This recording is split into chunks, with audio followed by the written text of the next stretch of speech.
আজ আমরা আপনাদের জন্য নিয়ে এসেছি বিখ্যাত শিকারী জিম করবেটের কান্দার মানুষ খেকো। এই গল্পের একটা বিশেষ বৈশিষ্ট্য রয়েছে। যে বাঘটিকে মারার জন্য জিম করবেটের উদ্যোগ, সেই বাঘটিকে হত্যা করার পরেও এই গল্প শেষ হয়নি।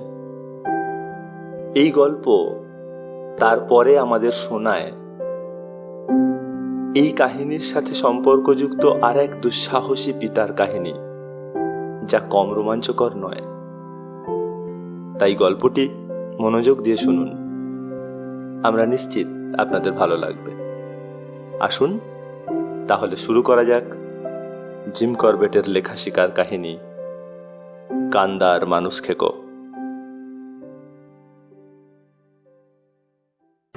যে কুসংস্কারগুলি অন্য পাঁচজনের সঙ্গে আমরা খুব সহজভাবে মেনে চলি, সেগুলির উপর আমাদের বিশ্বাস থাকে না।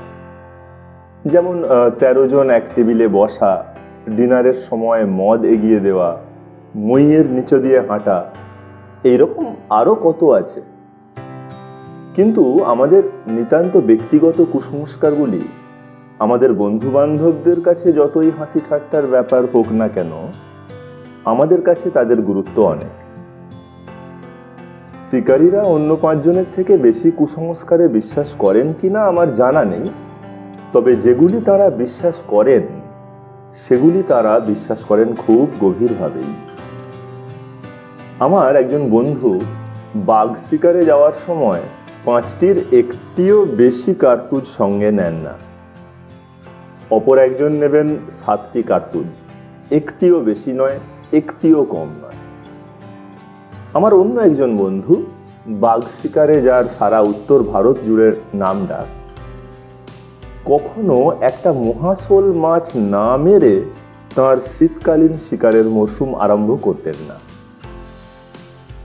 আমার নিজের ব্যক্তিগত কুসংস্কার সাপ নিয়ে আমার একটা বদ্ধমূল বিশ্বাস আছে যে আমি যখন মানুষ খেকো বাঘের সন্ধানে ঘুরি, আমার সব চেষ্টাই বিফল হয়ে যাবে যতক্ষণ না আমি একটা সাপ মারতে পারছি।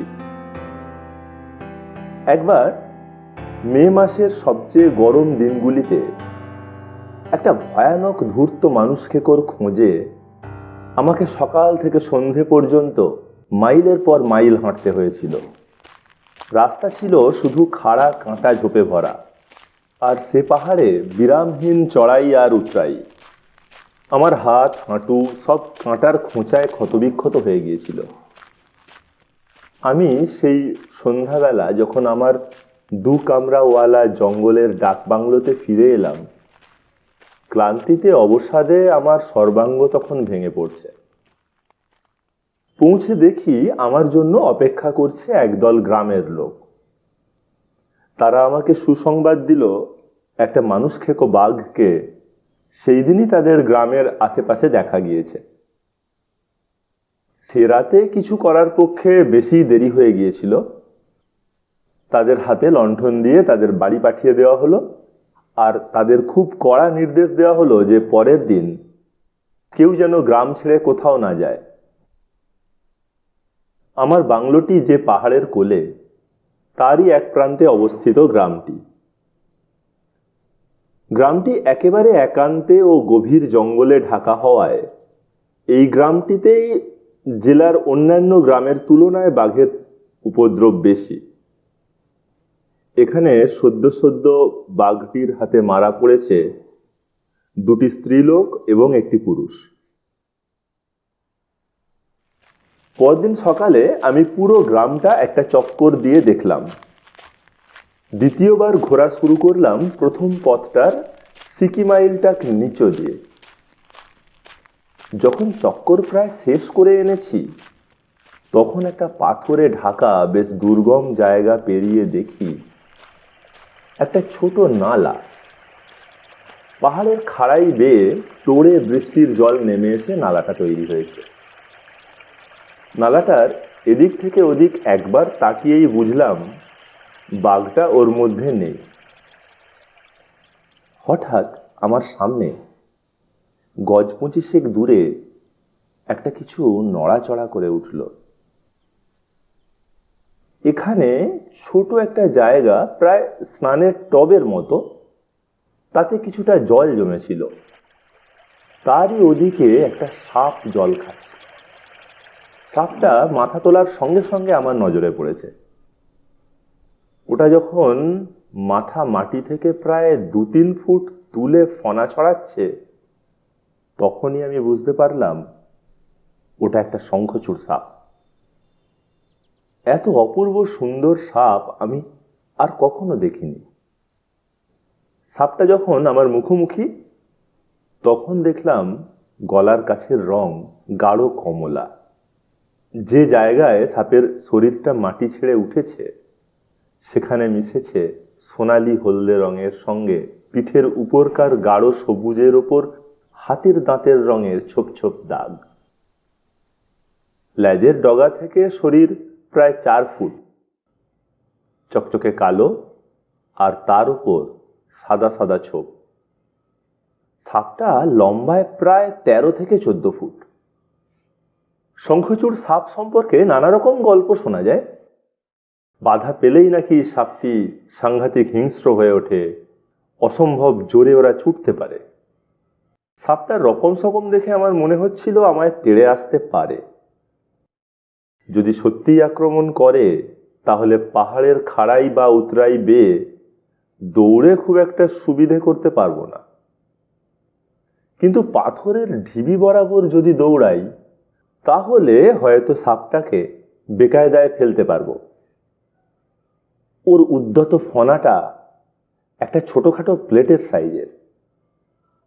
সেটা লক্ষ্য করে একটা গুলি করলে হয়তো ঝামেলা চুকে যায়, কিন্তু আমার সঙ্গের রাইফেলটা খুব জোরালো।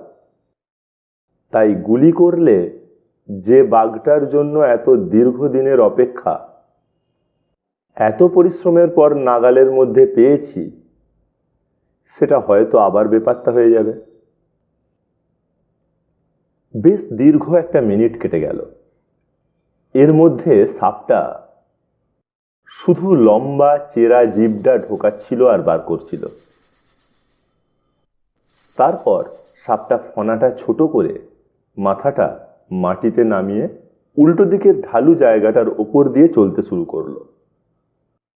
আমি সাপটার দিক থেকে চোখ না সরিয়ে হাত দিয়ে পাহাড়ের গা হাতলে হাতলে একটা পাথর হাতে নিলাম।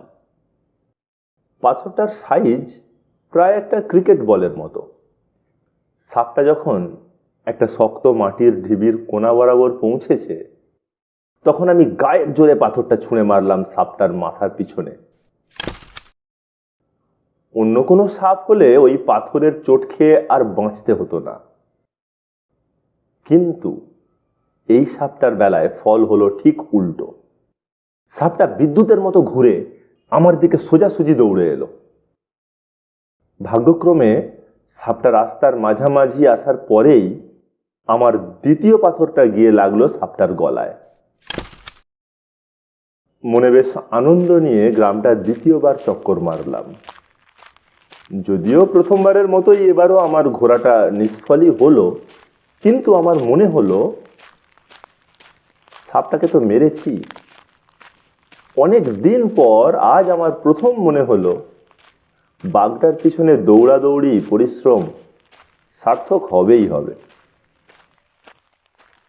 পরদিন আমি আবার যে জঙ্গলটি গ্রামকে ঘিরে রয়েছে, সেই জঙ্গলটি খুঁজে দেখলাম। সন্ধ্যের দিকে গ্রাম থেকে দেখা যায় এরকম একটা চষা জমির প্রান্তে বাঘটার থাবার ছাপ পেলাম। এই গ্রামটার অধিবাসীর সংখ্যা প্রায় 100 হবে। তারা তো ভয়ে কাঁটা হয়ে রয়েছে। পরদিন সকালে ফিরে আসার প্রতিশ্রুতি দিয়ে আমি আমার জঙ্গলের বাংলোর 4 মাইল রাস্তা পাড়ি দেওয়ার জন্য একাই রওনা হলাম। যে জঙ্গলে কোনো মানুষ খেকোর ভয় আছে, সে জঙ্গল বা নির্জন পথে খুব সতর্কতার সঙ্গে চলতে হয়, আর কয়েকটা নিয়ম খুব কঠোরভাবে মেনে চলতে হয়। শিকারীর জীবনে যদি অভিজ্ঞতা থাকে যে সে যাকে অনুসরণ করতে বেরিয়েছে সেই নিঃশব্দে তার পিছু নিয়েছে, তাহলে ইন্দ্রিয়গুলি আপনা আপনিই খুব সজাগ থাকে, আর নিয়মগুলি পালন করার জন্য বিশেষ কোনো চেষ্টা করতে হয় না। কারণ নিয়ম ঠিকমতো না মেনে চললে যে কোনো মুহূর্তে মানুষখেকোটার হাতে প্রাণটা যেতে পারে। পাঠকরা জিজ্ঞাসা করতে পারেন, একা পথ চলার দরকার কি, বিশেষ করে যেখানে ক্যাম্পে আমার সঙ্গে নিয়ে যাওয়ার মতো লোকজন রয়েছে। খুব স্বাভাবিক এই প্রশ্নের উত্তরে আমি বলবো, প্রথমত সঙ্গে লোকজন থাকলে মানুষ সতর্কতা হারিয়ে ফেলে, লোকজনের উপরেই নির্ভর করে বেশি। আর দ্বিতীয়ত, বাঘের সঙ্গে মোলাকাত হলে একা একজন রক্ষা পেলেও পেতে পারে। পরদিন সকালে গ্রামের কাছাকাছি এসে দেখি একদল লোক উদ্গ্রীব আগ্রহে অপেক্ষা করছে আমার জন্য। কিছুটা এগিয়ে যেতেই ওরা চিৎকার করে সমস্বরে একটা ভালো খবর আমায় দিল। গত রাত্রে একটা মোষ বাঘের হাতে মারা পড়েছে। মোষটাকে মারা হয়েছে গ্রামের মধ্যেই, তারপর উঁচু ঢিবি মতো জায়গাটায় ওটাকে টেনে হিঁচড়ে নিয়ে যাওয়া হয়েছে। পাহাড়ের উত্তর দিকে সরু গভীর একটা ঘন জঙ্গলে ঢাকা উপত্যকা। ঢিবিটার ওপর থেকে বেরিয়ে থাকা একটা পাথরের উপর দাঁড়িয়ে উপত্যকাটাকে ভালো করে দেখে নিয়ে আমার মনে হলো, পাহাড়ের খাড়াইয়ের ওপর দিয়ে যে পথে বাঘটা মোষটাকে টেনে নিয়ে গেছে সে পথ দিয়ে নামা সমীচীন হবে না। একমাত্র পথ হচ্ছে পুরো রাস্তাটা ঘুরে নিচের দিক দিয়ে উপত্যকাটায় ঢোকা, তারপর যেখানে মড়িটা পড়ে আছে সেখানে যাওয়া। ওপরের পাথরটার উপর দাঁড়িয়েই জায়গাটা সম্বন্ধে মোটামুটি একটা ধারণা আমার হয়েছিল। তবুও পুরো পথটা ঘুরে পৌঁছতে পৌঁছতে বেলা প্রায় দুপুর হয়ে এলো। উপত্যকাটা একটা জায়গায় প্রায় 100 গজ সমতল, তারপরেই খাড়া প্রায় 300 গজ উঠে গিয়েছে পাহাড়টার গায়ে। সেই সমতল জমিটার উপর দিকেই আমি মড়িটা পাবো বলে আশা করেছিলাম। আর ভাগ্য যদি ভালো হয় তাহলে বাঘটাও সেখানে থাকা বিচিত্র নয়। উপত্যকাটার খাড়া গা বেয়ে ঘন কাঁটা ঝোপ আর ছোট ছোট বাঁশ বনের মধ্যে দিয়ে বহু পথ হেঁটে আমি যখন সেখানে পৌঁছালাম তখন আমি ঘামে প্রায় নেয়ে উঠেছি। যেখানে মুহূর্তের মধ্যে গুলি চালাতে হতে পারে সেখানে হাতের চেটো ঘামা কোনো কাজের কথা নয়। তাই আমি একটা সিগারেট ধরিয়ে একটু জিরিয়ে নেওয়ার জন্য বসলাম। আমার সামনের জায়গাটা বড় বড় মসৃণ পাথরে ভরা, তার মধ্যে দিয়ে এঁকে বেঁকে গিয়েছে একটা ছোট ঝর্ণা। জায়গায় জায়গায় ঝর্ণার স্ফটিক স্বচ্ছ জল জমে আছে। আমার পাতলা রবার সোলের জুতো যেন এই ধরনের পাথরের ওপর দিয়ে হাঁটার জন্যই তৈরি। একটু জিরিয়ে নেওয়ার পর আমি রওনা দিলাম মড়িটার কাছাকাছি যাব বলে। আমার ধারণা ছিল বাঘটাও নিশ্চয়ই মড়িটার আশেপাশেই কোথাও ঘুমিয়ে আছে। রাস্তাটা প্রায় 3 পোটাক এগিয়ে যাওয়ার পর মড়িটাকে দেখলাম ফার্নে ঢাকা পাথরের ওপর পড়ে আছে। পাহাড়টা যেখান থেকে খাড়া উঠে গেছে সেখান থেকে জায়গাটার দূরত্ব গজ 25 হবে। বাঘটাকে দেখা যাচ্ছে না। খুব সাবধানে মড়িটার কাছাকাছি এগিয়ে আমি একটা বড় সমতল পাথরের উপর জায়গা নিলাম, যাতে আমি আশেপাশের জমির প্রতিটা ইঞ্চি ভালোভাবে দেখতে পাই। মানুষ যে আসন্ন বিপদের আভাস পায় এটা একটা সুপ্রতিষ্ঠিত সত্য। 3-4 মিনিট আমি স্থিরভাবে দাঁড়িয়ে রইলাম। কোনো বিপদের আশঙ্কা আমার মনকে ভারাক্রান্ত করে তোলেনি। হঠাৎ আমার মনে হলো বাঘটা খুব কাছাকাছি কোনো এক জায়গা থেকে আমাকে লক্ষ্য করছে। যে ধরনের বিপদের আশঙ্কা হঠাৎ আমায় সতর্ক করে দিয়েছিল, সেই রকমই একটা কিছু নিশ্চয়ই বাঘটারও ঘুম ভাঙিয়ে দিয়েছে। আমার সামনে বাঁ দিকে এক টুকরো সমতল জমির উপর কিছু ঘন ঝোপঝাড়। ঝোপগুলির দূরত্ব আমার থেকে 15-20 ফুট, মরিটার থেকেও দূরত্ব একই রকম। আমার সমস্ত লক্ষ্য তখন কেন্দ্রীভূত ওই ঝোপগুলির উপরে। অল্পক্ষণের মধ্যেই ঝোপগুলো খুব আস্তে নড়ে উঠল, আর পর মুহূর্তেই আমি দেখলাম বাঘটা খুব দ্রুত বেগে উঠে যাচ্ছে খাড়া পাহাড়ের গা বেয়ে। আমি রাইফেল তোলার আগেই বাঘটা একটা লতা পাতায় ঢাকা গাছের আড়ালে অদৃশ্য হয়ে গেল। তারপর আমি বাঘটাকে আবার দেখতে পেলাম যখন আমাদের দূরত্ব 60 গজের কাছাকাছি। বাঘটা তখন একটা বড় পাথরের উপর থেকে লাফ দিচ্ছে। আমি গুলি করলাম। আমার গুলি খেয়ে বাঘটা পিছনের দিকে পড়ে গেল। তারপরেই গর্জন করতে করতে পাহাড় বেয়ে গড়িয়ে নিচে নামতে লাগলো। সেই সঙ্গে পাহাড়ের গা বেয়ে নেমে এলো স্রোতের মতো পাথর। আমি ভাবলাম বাঘটার নিশ্চয়ই পিঠ ভেঙে গিয়েছে। পিঠ ভাঙা অবস্থায় বাঘটা আমার পায়ের কাছে গড়িয়ে পড়লে কি করা যায় ভাবছিলাম, এমন সময় বাঘটার গর্জন থেমে গেল। পর মুহূর্তেই দেখলাম বাঘটা বিদ্যুৎ গতিতে পাহাড়ের কোল ঘেঁষে দৌড়চ্ছে। আহত হওয়ার কোনো লক্ষণ দেখলাম না ওর মধ্যে। আমার মনে তখন স্বস্তি আর হতাশা মেশানো এক অদ্ভুত অনুভূতি। যে এক ঝলক আমি বাঘটাকে দেখতে পেয়েছিলাম, তাতে গুলি করে কোনো ফল হতো না। একটা বাঁশ ঝাড়ের মধ্যে দিয়ে লাফ মেরে সেই পাহাড়টাকে পাচ্ছে বাঘটা পরের উপত্যকায় অদৃশ্য হয়ে গেল। পরে আমি দেখেছিলাম প্রায় 75 ডিগ্রি কোণাকুণি থেকে ছোড়া আমার বুলেটটা বাঘটার বাঁ হাঁটুতে লেগে কিছুটা হাড় ধরে গিয়েছিল। হাঁটুতে লেগে বুলেটটি সামনের পাথরে প্রতিহত হয়ে ফিরে এসে আবার বাঘটির চোয়ালের জোরের কাছে প্রচন্ড আঘাত করেছিল। এই আঘাতগুলি যতই যন্ত্রণাদায়ক হোক না কেন, এর কোনোটির জন্য বাঘটার প্রাণের আশঙ্কা নেই। হালকা রক্তের ছিটে অনুসরণ করে আমি সেই পাশের উপত্যকাটা পর্যন্ত গেলাম।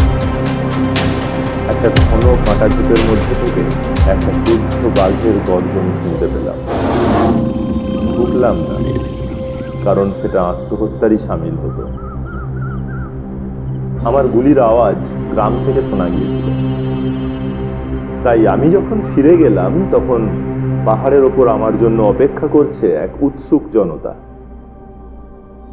আমার এত যত্নের সব আয়োজন ভেস্তে যাওয়াতে ওরা যেন আমার থেকেও বেশি হতাশ হয়েছে।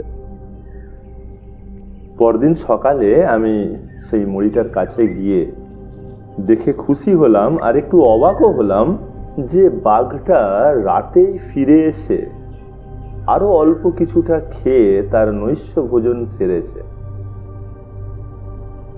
বাঘটাকে দ্বিতীয়বার গুলি করার একমাত্র সুযোগ মিলতে পারে যদি মরিটা পাহারা দিয়ে বসে থাকি।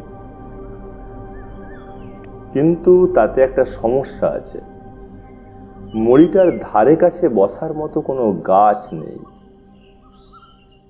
আমার বিগত তিক্ত অভিজ্ঞতা থেকে আমি আর কখনো কোনো মানুষ খেকোর জন্য মাটিতে বসে রাত কাটাতে রাজি নই। দাঁড়িয়ে দাঁড়িয়ে কোথায় বসা যায় ভাবছি, এমন সময় শুনলাম বাঘটির ডাক। ডাকটা আসছে উপত্যকার ওদিক থেকে, যেখান দিয়ে গতকাল আমি উঠেছিলাম। এই ডাকটি আমার সামনে এনে দিল মানুষ খেকো জানোয়ারটাকে সুষ্ঠুভাবে মারার এক আশ্চর্য সুযোগ। বাঘকে ডাকা যায় এই দুই অবস্থায়। এক, যখন বাঘ একটি সঙ্গিনীর সন্ধানে সারা জঙ্গল তোলপাড় করে বেড়াচ্ছে, এবং দুই, যখন বাঘটি সামান্য আহত। অবশ্য শিকারীকে এমন ভাবে ডাকতে হবে যাতে ডাকটি যে নকল তা যেন বাঘটি বুঝতে না পারে, আর এমন জায়গা থেকে ডাকতে হবে যেখানে আসতে বাঘটি কোনো ইতস্তত যেন না করে, যেমন ঘন ঝোপঝাড়, ঘাস ভরা জমি। এছাড়াও শিকারীকে খুব কাছ থেকে গুলি করবার জন্য তৈরি থাকতে হবে। সামান্য আহত বাঘ যে মানুষের ডাক শুনলে আসে, এ কথা শুনে অনেক শিকারী হয়তো বিশ্বাস করবেন না, কিন্তু নিজেরা পরখ না করা পর্যন্ত তারা যেন রায় না দেন। আজকের ঘটনায় ফিরে আসা যাক। বাঘটি যদিও আমার প্রতিটি ডাকের উত্তর দিয়েছিল, কিন্তু প্রায় ঘন্টা খানেকের মধ্যে বাঘটি আমার একটুও কাছে এগোলো না। আমার ব্যর্থতার কারণ হিসেবে আমি ধরে নিলাম যে আমি এমন একটা জায়গা থেকে ডাকছি যেখানে বাঘটির গতকালই একটি তিক্ত অভিজ্ঞতা হয়েছে। শেষ পর্যন্ত আমি যে গাছটি বেছে নিলাম সেটি দেওয়ালের মতো একটা খাড়া পাড়ের একেবারে শেষ প্রান্তে। এই গাছে আমার বসার মতো মাটি থেকে প্রায় 8 ফুট উঁচু বেশ সুবিধাজনক একটা ডাল ছিল। এই ডালটিতে বসলে আমি সেই পাথর ভর্তি নালাটার থেকে প্রায় 30 ফুট ওপরে থাকব। তাছাড়াও আমি থাকব নালাটার সোজাসুজি ওপরে। আমি আশা করেছিলাম বাঘটা নালাটার পথ ধরেই আসবে। মনোমতো একটা গাছের ব্যবস্থা করে এবার আমি ফিরলাম ঢিবিটার দিকে, যেখানে আমার লোকজনদেরকে প্রাতরাশ নিয়ে আমার সঙ্গে দেখা করার নির্দেশ দিয়েছিলাম। বিকেল 4টের মধ্যেই আমি বেশ জুত করে ডালটার ওপর বসলাম, আর বসেই দীর্ঘ প্রতীক্ষার জন্য প্রস্তুত হলাম। আমার লোকজনেরা চলে যাওয়ার আগে তাদের সূর্যোদয়ের সঙ্গে সঙ্গে ঢিবিটার ওপর থেকে আমাকে কু শব্দ করে ডাকার নির্দেশ দিয়েছিলাম।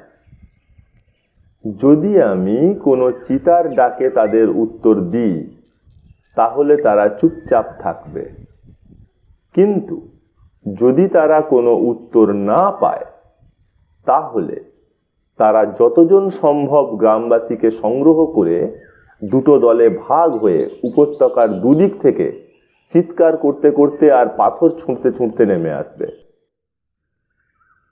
আমি গাছের ওপরে যে কোনো ভঙ্গিতেই ঘুমানোর কায়দাটা ভালোই রপ্ত করেছিলাম, আর ছিলামও ভীষণ ক্লান্ত। তাই গোধূলিটা আমার নেহাত মন্দ কাটল না। বেলা শেষের সূর্য যখন পাহাড়ের চূড়াগুলোর উপরের অংশকে সোনা রঙে রাঙিয়ে অস্ত যাচ্ছিল, তখন হঠাৎ আমার সমস্ত চেতনা সজাগ হয়ে উঠল। একটা হনুমানের বিপদ সংকেত। অল্পক্ষণের মধ্যেই আমি হনুমানটিকে দেখতে পেলাম উপত্যকার ওদিকে একটা গাছের মগডালে। ওটা আমার দিকেই তাকিয়েছিল। আমার মনে হলো আমাকে বোধহয় চিতা বলে ভুল করেছে। অল্প সময়ের ব্যবধানে তার বিপদ সংকেতের ডাক কিছুক্ষণ ধরে শোনা গেল। শেষ পর্যন্ত অন্ধকার ঘনিয়ে আসতে তার ডাকও আস্তে আস্তে থেমে গেল। ঘন্টার পর ঘন্টা চোখ কান সতর্ক সজাগ করে রাখার পর হঠাৎ পাহাড়ের গা বেয়ে একটা পাথর গড়িয়ে আমার গাছে লাগার শব্দে আমি চমকে উঠলাম। পাথরটি পড়ার সঙ্গে সঙ্গেই শুনতে পেলাম নরম থাবাওয়ালা কোনো ভারী একটা জানোয়ারের সতর্ক খসখস পায়ে চলার আওয়াজ। এটি যে বাঘটির সে বিষয়ে কোনো সন্দেহ নেই। প্রথমটায় আমি নিজেকে প্রবোধ দিয়েছিলাম এই ভেবে যে নেহাতি ঘটনাচক্রে বাঘটা উপত্যকার উপর দিকে না উঠে এদিকে আসছে। কিন্তু আমার ভুল ভাঙতে দেরি হলো না যখন আমার ঠিক পেছন থেকেই বাঘটার ক্রুদ্ধ গম্ভীর গলার চাপা গজরানি শুনতে পেলাম।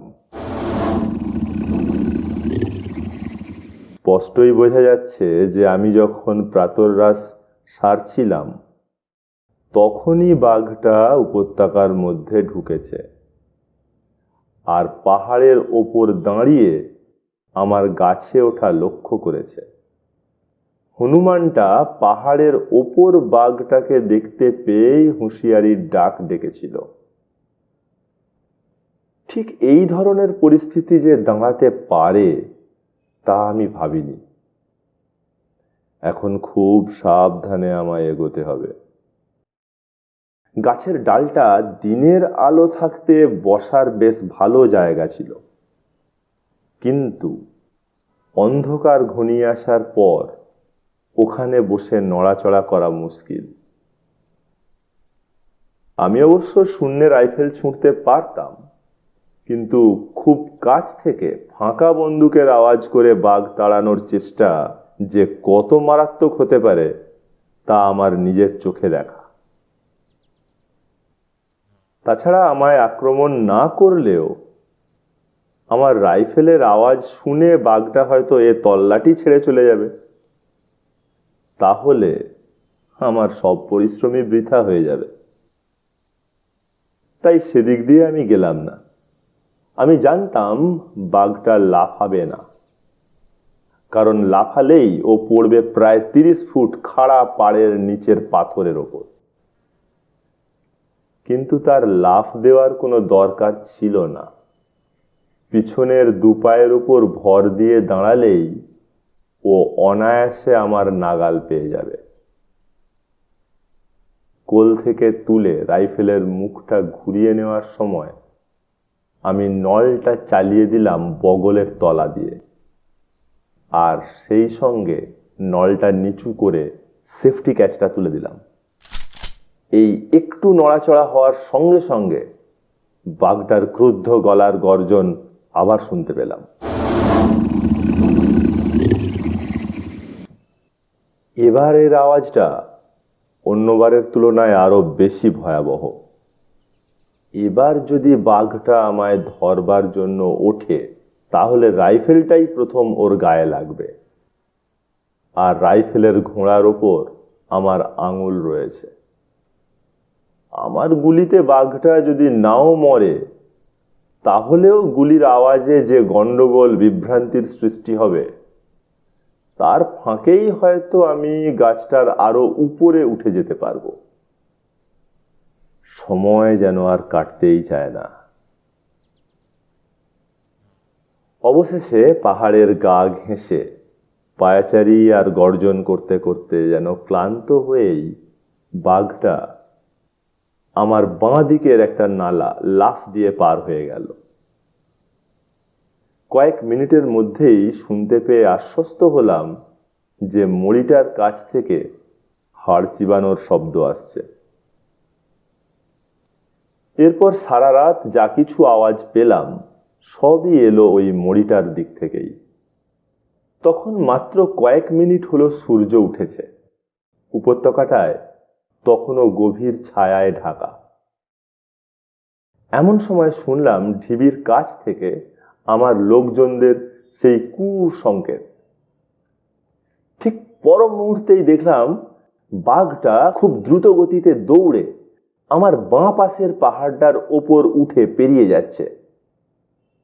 তখনও আলোটা ভালো করে ফোটেনি, সবই আবছা অনিশ্চিত, আর সারা রাত চোখ বিঁধিয়ে তাকিয়ে দেখার ফলে আমার চোখও ক্লান্ত। তাই তাক করে গুলি চালানো খুব কঠিন, কিন্তু গুলি আমি চালালাম। এবং দেখে খুশি হলাম যে গুলি যথাস্থানেই গিয়ে লেগেছে। প্রচণ্ড গর্জন করে ঘুরে গিয়ে বাঘটা সোজা আমার গাছের দিকে এগিয়ে এলো। ও যখন লাফ দিতে উদ্যত, ঠিক তখনই সৌভাগ্যক্রমে আমার দ্বিতীয় বুলেটটা লাগলো ওর বুকে। ভারী বুলেটের ধাক্কায় বাঘটার আর লাফ দেওয়া হলো না, ছিটকে গিয়ে পড়লো আমারই কাছে একটা গাছের গায়ে। তারপরেই ধাক্কার জোর সামলাতে না পেরে ছিটকে গিয়ে পড়লো সোজা নিচের উপত্যকাটার উপর। সেখানে পাথরের ফাঁকে ঝর্ণার জমা জলের উপর পড়ায় আঘাতটা অনেকটা সামলে নিল। তারপর কোনো রকমে জল থেকে উঠে উপত্যকাটার উপর দিয়ে আস্তে আস্তে ও আমার দৃষ্টির আড়ালে চলে গেল। দেখি ঝর্ণার জমা জল রক্তে লাল হয়ে রয়েছে। 15 ঘন্টা এক নাগাড়ে গাছের শক্ত ডালটিতে বসে থাকায় আমার শরীরের প্রতিটি মাংসপেশি যেন আড়ষ্ট হয়ে গিয়েছিল। তাই গাছ থেকে নেমে হাত পা একটু মালিশ না করে নিয়ে আমি বাঘটার পিছু নিতে পারলাম না। বাঘটার চাপ চাপ রক্ত লেগেছিল গাছটার গায়ে। নামার সময়ে আমার জামা কাপড়েও রক্তের ছাপ লেগে গেল। বাঘটা বেশি দূর যেতে পারেনি। আমি ওর মৃতদেহ দেখলাম আর একটা ঝর্ণার জমা জলে তৈরি হওয়া একটা জলাশয়ের কাছে, একটা পাথরের নিচে। আমার লোকজন যারা ঢিবিটার ওপর জড়ো হয়েছিল, তারা আমার প্রথম গুলির আওয়াজ আর বাঘের গর্জন, তারপরে দ্বিতীয় গুলির আওয়াজ শুনে আমার নির্দেশ অমান্য করেই দঙ্গল বেঁধে পাহাড় থেকে নেমে এলো। রক্তমাখা গাছটার কাছে এসে নিচে আমার টুপিটা পড়ে থাকতে দেখে ওরা স্বাভাবিকভাবেই ধরে নিল যে বাঘটা নিশ্চয়ই আমায় তুলে নিয়ে গেছে। ওদের ভয়ার্ত চিৎকার চেঁচামেচি শুনে আমি ওদের ডাকলাম। উপত্যকাটার গা বেয়ে আবার দৌড়ে নেমে এসেই আমার রক্তমাখা জামা কাপড় দেখে ওরা ভয়ে থমকে দাঁড়ালো। ওদের যখন আমি আশ্বস্ত করলাম যে আমি আহত হইনি, জামা কাপড়ে রক্ত আমার নিজের নয়, তখন মুহূর্তের মধ্যে ওরা বাঘটার খোঁজে যাওয়ার জন্য তৈরি হয়ে দাঁড়ালো। অবশেষে আমরা বাঘটার চারিদিকে ভিড় করে দাঁড়ালাম। সঙ্গে সঙ্গে মজবুত চারা গাছ কেটে লতা পাতা দিয়ে বাঘটিকে তার সঙ্গে বাঁধা হলো। তারপর বহু কষ্ট করে চিৎকার করতে করতে ওরা পাহাড়ের সোজা খাড়াই বেয়ে বাঘটাকে নিয়ে চলল গ্রামের দিকে।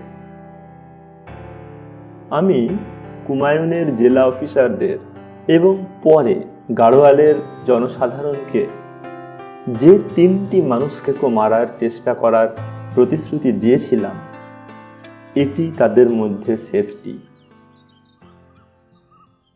সুদূর প্রত্যন্ত যেসব জায়গায় যেখানে দীর্ঘদিন ধরে মানুষকে অত্যাচার চালাচ্ছে, সেখানে নানা ধরনের সাহসিকতার পরিচয় পাওয়া যায়। অবশ্য স্থানীয় লোকজন এ ধরনের বীরত্বমূলক কাজের কোনো গুরুত্ব দেয় না। দৈনন্দিন স্বাভাবিক জীবনের অঙ্গ বলেই ধরে নেওয়া হয়, আর বাইরের পৃথিবীও এ ধরনের কাজের কথা শোনার কোনো সুযোগই পায় না। কান্দার মানুষকে শেষ মানুষ শিকারটি সম্বন্ধে আমি এই ধরনের একটি ঘটনা লিপিবদ্ধ করতে চাই। ঘটনাটি ঘটার অল্পক্ষণের মধ্যেই আমি ঘটনাস্থলে পৌঁছই। গ্রামের লোকজনদের বর্ণনা শুনে আর মাটিটা ভালো করে পরখ করে আমি আপনাদের এমন একটা কাহিনী শোনাতে পারি যার এক বর্ণ অতিরঞ্জিত নয়। এখানে বলে নেওয়া ভালো যে আমি ঘটনাস্থলে পৌঁছানো পর্যন্ত জমিটায় কারোর কোনো হাত পড়েনি, কিছু এদিক ওদিক হয়নি। আমি যে গ্রামটার কাছে কান্দা মানুষ খেকোকে গুলি করি, সেই গ্রামে তার একমাত্র ছেলের সঙ্গে বাস করত এক বৃদ্ধ। পিতা 1914 থেকে 18 যুদ্ধে সেনাবাহিনীতে কাজ করেছিল। এবং তার সর্বোচ্চ অভিলাষ ছিল ছেলেকে রয়্যাল গাড়োয়াল রাইফেলে ভর্তি করে দেওয়া। শান্তির সময়ে যখন আজকালকার মতো কাজের সংখ্যা কম কিন্তু আবেদনকারী বহু, তখন এ কাজ নেহাত সহজসাধ্য ছিল না। ছেলেটি 18 বছর পূর্ণ হওয়ার পরেই কিছু লোক গ্রামের মধ্যে দিয়ে যাচ্ছিল ল্যান্সডাউন বাজারের দিকে। ছেলেটি এই দলটির সঙ্গে যোগ দিল আর ল্যান্সডাউনে পৌঁছেই রিক্রুটিং অফিসে হাজির হলো। ওর বাবা ওকে নিখুঁত মিলিটারি কায়দায় স্যালুট করতে আর নিয়োগকর্তা অফিসারের সামনে কীরকমভাবে কেতাদুরস্থভাবে চলতে হয় তা শিখিয়ে দিয়েছিল। তাই বিনা বিপত্তিতে ওর কাজ হয়ে গেল। নাম লেখানো হয়ে গেলে ওকে ছুটি দেওয়া হলো ওর ব্যক্তিগত জিনিসপত্র বাড়িতে জমা দিয়ে আসার জন্য, কারণ এর পরেই শুরু হবে সেনাদলে শিক্ষানবিশি। 5 দিন পরে ও বেলা দুপুর নাগাদ বাড়ি পৌঁছালো। ওর বন্ধু বান্ধব যারা ওর খবরাখবর নেওয়ার জন্য ভিড় করে এলো, তারাই ওকে বলল যে ওর বাবা গ্রামের একেবারে শেষ প্রান্তে ওদের ছোট একফালি জমিটায় লাঙল দিতে গেছে এবং ওর ফিরতে রাত হয়ে যাবে। আমি যেদিন শঙ্খচূড় সাপটি মারি সেদিন এই জমিটার ওপরেই আমি বাঘটার থাবার ছাপ দেখেছিলাম। এই ছেলেটির একটি কাজ ছিল বাড়ির গরু মোষেদের খাওয়ানো। সে এক প্রতিবেশীর বাড়িতে দুপুরের খাওয়া দাওয়া সেরে জনাকুড়ি লোকের সঙ্গে বেরোলো পাতা সংগ্রহ করতে। আমি আগেই বলেছি যে গ্রামটি একটি ছোট পাহাড়ের উপর অবস্থিত আর চারিদিকে জঙ্গল দিয়ে ঘেরা। এই জঙ্গলে ঘাস কাটার সময় 2টি স্ত্রীলোক মানুষ খেকোটার হাতে মারা পড়েছে। তাই বেশ কয়েক মাস ধরেই গ্রামের আশেপাশের গাছগুলি থেকে কাটা পাতা খাইয়েই গরু ছাগলগুলোকে বাঁচিয়ে রাখা হচ্ছিল। প্রতিদিনই পাতা সংগ্রহের জন্য গ্রামের লোকজনদের একটু একটু করে দূরে যেতে হচ্ছিল। এই বিশেষ দিনটিতে 21 জনের দলটি চাষ করা জমি পেরিয়ে একটা খুব খাড়া পাথুরে পাহাড়ের গা বেয়ে নেমে উপত্যকাটির মাথায় এসে পৌঁছালো। এই উপত্যকাটি ঘন জঙ্গলের মধ্যে দিয়ে প্রায় 8 মাইল বিস্তৃত। শেষে উপত্যকাটি চিকালা ফরেস্ট বাংলোর উল্টো দিকে রামগঙ্গা নদীর সঙ্গে মিশেছে। এই উপত্যকাটির মাথার দিকে মোটামুটি সমতল আর বড় বড় গাছে ঢাকা। এইখানে লোকগুলি সব ছাড়াছাড়ি হয়ে গেল। প্রত্যেকেই উঠল নিজেদের পছন্দ মতো এক একটি গাছে। যে যার প্রয়োজন মতো পাতা কেটে সঙ্গে নিয়ে আসা দড়ি দিয়ে বেঁধে 2-3 জন করে গ্রামে ফিরে গেল। পাহাড়ের গা বেয়ে হয় সাহস বাড়াবার জন্য আর নয় মানুষ খেকোটাকে ভয় খাইয়ে দেওয়ার জন্য। তারা যখন খুব চিৎকার করে নিজেদের মধ্যে কথাবার্তা বলতে বলতে নামছিল, অথবা যখন এক গাছের মাথা থেকে চিৎকার করে তারা অন্য গাছে একে অন্যের সঙ্গে কথা বলছিল, তখন উপত্যকাটার 1/2 মাইলটাক দূরে একটা ঘন ঝোপের আড়ালে মানুষ খেকোটা শুয়েছিল। সে ওদের চিৎকার শুনতে পায়। এই ঝোপটাতেই বাঘটা 3 চারেক আগে একটা সম্বর মেরে খেয়েছিল। এখন ওদের চিৎকার শুনে বাঘটা উঠে এসে একটা ছোট ঝর্ণা পেরিয়ে সরু একটা গরু মোষের পায়ে চলা পথ ধরে ওদের দিকে এগিয়ে চলল। এই পায়ে চলার পথটা রয়েছে পুরো উপত্যকাটার বিস্তার জুড়ে। যে জমির উপর বাঘের থাবার ছাপ রয়েছে সেখানে বাঘটার সামনের আর পিছনের পায়ে তুলনামূলক অবস্থান লক্ষ্য করলেই বাঘটার গতি কি ছিল তা বোঝা যায়।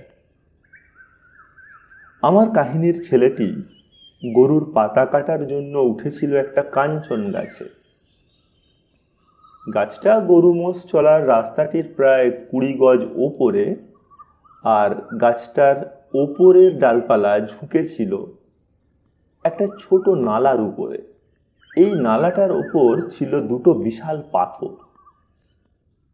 পথটার একটা বাঁক থেকেই বাঘটা গাছের ওপর ছেলেটিকে দেখতে পায়।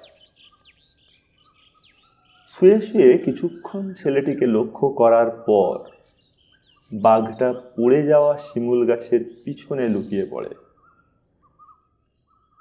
গাছটার দূরত্ব নালার থেকে প্রায় 30 গজ। ছেলেটার পাতা কাটা হয়ে গেলে ও গাছ থেকে নেমে এসে পাতাগুলো এক জায়গায় জড়ো করে। এরপরেই বান্ডিল বেঁধে ফেলবে ও। যতক্ষণ ছেলেটি খোলা জায়গার উপরে এই সব কাজ করছিল ততক্ষণ ও তুলনামূলকভাবে নিরাপদ ছিল। কিন্তু দুর্ভাগ্যক্রমে ও লক্ষ্য করেছিল ওর কাটা দুটো ডাল গিয়ে পড়েছে নালাটায়, দুটো পাথরের মাঝখানে। ও যে মুহূর্তে ডাল দুটো তোলার জন্য নালাটার মধ্যে নামলো, ওর জীবনের ছেদ নিজেই টেনে দিল সেই মুহূর্তে। ও চোখের আড়াল হতেই বাঘটা পড়া গাছটার পিছন থেকে বেরিয়ে নিঃশব্দে এগিয়ে গেল নালাটার পাড়ে। ছেলেটা ডালগুলো তোলার জন্য যেই ঝুঁকেছে অমনি বাঘটা ওর ওপর লাফিয়ে পড়ে ওকে মেরে ফেলল। অন্য লোকজন গাছে থাকার সময়েই এই ঘটনা ঘটেছে না তারা চলে যাওয়ার পর, তা আমি স্থির করতে পারিনি। ছেলেটির বাবা সূর্যাস্তের পর গ্রামে ফিরে এসেই সুসংবাদ শুনল যে তার ছেলে সেনাবাহিনীতে কাজ পেয়েছে আর ল্যান্সডাউন থেকে কয়েকদিনের ছুটিতে বাড়িতে এসেছে। ছেলে কোথায় জিজ্ঞাসা করাতে তাকে বলা হলো সে বেশ বেলা থাকতেই গরু ছাগলের খাবার আনতে বেরিয়েছে। তার সঙ্গে বাড়িতে ছেলের দেখা হয়নি শুনে অনেকেই খুব অবাক হয়ে গেল। গরুগুলোকে বেঁধে রেখে সে বাড়ি বাড়ি ঘুরে বেড়ালো তার ছেলের সন্ধানে। সেদিন যারা বেরিয়েছিল তাদের প্রত্যেককে আলাদা আলাদাভাবে জিজ্ঞাসা করা হলো, কিন্তু প্রত্যেকের সেই একই কথা, তারা উপত্যকায় মাথার কাছটাই সবাই আলাদা হয়ে যায়, তারপরে ওর ছেলেকে দেখার কথা কারোর স্মরণ নেই। সেই ধাপ কাটা চাষের ক্ষেত পেরিয়ে ওর বাবা খাড়া পাহাড়টার ধারে এসে ছেলের নাম ধরে বারে বারে ডাকলো, কিন্তু কোনো উত্তর পেল না। রাত তখন ঘনিয়ে আসছে। লোকটা বাড়ি ফিরে এসে একটা ধোঁয়া মলিন লণ্ঠন জ্বালিয়ে নিয়ে বেরিয়ে গেল। সে যখন গ্রামের মধ্যে দিয়ে যাচ্ছে তখন গ্রামবাসীদের প্রশ্নের উত্তরে সে বলল যে সে যাচ্ছে তার ছেলেকে খুঁজতে। ওর উত্তর শুনে গ্রামবাসীরা ঘাবড়ে গেল। ওকে জিজ্ঞাসা করা হলো ও কি মানুষ খেকোটার কথা ভুলে গেছে। উত্তরে লোকটি বলল মানুষ খেকোটা আছে বলেই ছেলেকে খুঁজে পাওয়ার জন্য তার এত দুশ্চিন্তা। এমনও হতে পারে যে ছেলেটা গাছ থেকে পড়ে আঘাত পেয়েছে, কিন্তু মানুষ খেকোটা শুনতে পাবে ভেবে ওর ডাকে সাড়া দেয়নি। কাউকে সে ওর সঙ্গে যেতে দিল না, অবশ্য কেউ নিজে থেকে যাওয়ার কথাও বলল না। সারা রাত ধরে সেই উপত্যকাটার এক প্রান্ত থেকে ও প্রান্ত পর্যন্ত ছেলেকে খুঁজে বেড়ালো, অথচ মানুষ খেকোটা আসার পর আর কেউ ওখানে পা বাড়াবার সাহস পায়নি। পরে ওর পায়ের ছাপ দেখে আমি বুঝেছিলাম সে রাতে অন্তত 4 বার সেই গরু ছাগলদের পায়ে চলার পথ ধরে যাওয়ার সময় যেখানে বাঘটা বসে তার ছেলেকে খাচ্ছিল তার 10 ফুটের মধ্যে দিয়ে গিয়েছে। যখন ভোরের আলো সবে ফুটেছে তখন সে ক্লান্ত হয়ে পাথুরে পাহাড়টায় গা বেয়ে উঠে ভারাক্রান্ত হৃদয়ে বসেছিল কিছুটা বিশ্রামের জন্য। এই উঁচু জায়গাটা থেকে ও নালার মধ্যেটা দেখতে পাচ্ছিল। সূর্য উঠলে ও দেখল বিশাল পাথর দুইটির ওপর কিছুটা রক্ত চকচক করছে। তাড়াতাড়ি নেমে এসে দেখতে পেল ওর ছেলের দেহাবশিষ্ট। বাঘটা যেটুকু রেখে গিয়েছিল, দেহের এই অবশিষ্ট অংশটুকু সঙ্গে করে ও বাড়ি নিয়ে এলো। সব ঢাকার মতো এক টুকরো কাপড় জোগাড় হলে ও বন্ধুদের সাহায্যে শরীরের অংশটুকু নিয়ে এলো মণ্ডল নদীর শ্মশান ঘাটে। আমার মনে হয় একথা ধরে নেওয়া ঠিক হবে না যে যারা এ ধরনের কাজ করে তাদের কল্পনা শক্তি কম, এ ধরনের কাজে বিপদের ঝুঁকি যে তারা নিচ্ছে সে বিষয়ে তারা সজাগ নয়, তা কিন্তু নয়। আমাদের পার্বত্য অঞ্চলের লোকেরা তাদের পরিবেশ সম্বন্ধে খুবই সচেতন। এছাড়াও তাদের মধ্যে আছে নানা ধরনের কুসংস্কার, যেমন প্রতিটি পাহাড়ের চূড়ায়, উপত্যকায়, খাদে রয়েছে কোনো না কোনো অশরীরী আত্মা। তাদের মধ্যে যারা অশুভ, ক্ষতিকর, সন্ধ্যের অন্ধকার ঘনিয়ে আসার পর তাদের এড়িয়ে চলতে হবে। এই পরিবেশে যে লোকটি বড় হয়েছে আর যে গত 1 বছরেরও ওপর কাটাচ্ছে এক মানুষ খেকোর সন্ত্রাসের মধ্যে, তার পক্ষে বিনা অস্ত্রে সম্পূর্ণ একা সূর্যাস্ত থেকে সূর্যোদয় পর্যন্ত গভীর জঙ্গলের ভিতরে ঘুরে বেড়ানোর মধ্যে যে গুণ এবং সাহসের পরিচয় মেলে,